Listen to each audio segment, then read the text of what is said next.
ایک عورت حضرت حسن بصری رحمۃ اللہ علیہ کے پاس آئی اور کہنے لگی، اے حسن بصری، میری ایک نوجوان بیٹی فوت ہو گئی ہے اور میں اسے خواب میں دیکھنا چاہتی ہوں۔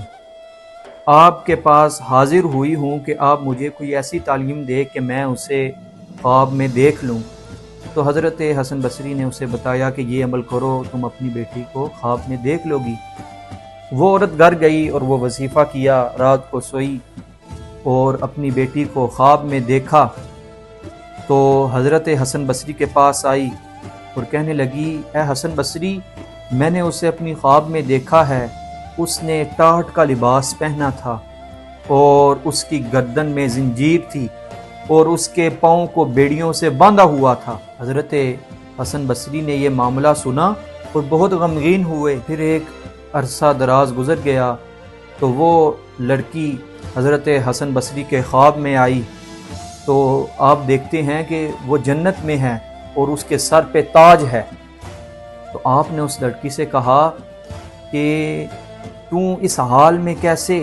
کچھ عرصہ پہلے تیری ماں میرے پاس آئی تھی، اس نے کہا تھا کہ تو جہنم میں ہے، تو یہ معاملہ کیسے ہوا تیرے ساتھ کہ تو جنت میں کیسے پہنچ گئی اور تیرے سر پہ یہ تاج کیسا؟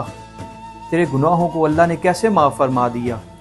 وہ عورت کہنے لگی کہ اے حسن بصری، جس قبرستان میں میں دفن تھی تو اس قبرستان کے باہر سے ایک شخص گزرا جس نے ایک مرتبہ حضور رحمت عالم صلی اللہ تعالی علیہ وسلم پر درود پاک پڑھا اور ہم سب کی روحوں کو پیش کیا، جتنے بھی قبرستان میں لوگ تھے۔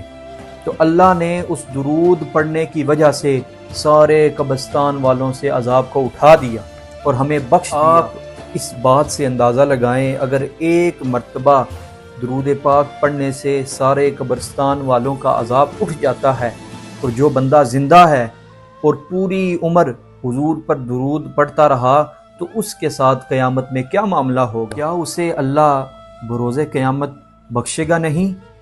اللہ اسے روز قیامت بخشے گا بھی اور حضور کی شفاعت بھی نصیب ہوگی جو حضور پر سچے دل سے درود پاک پڑھتا ہے۔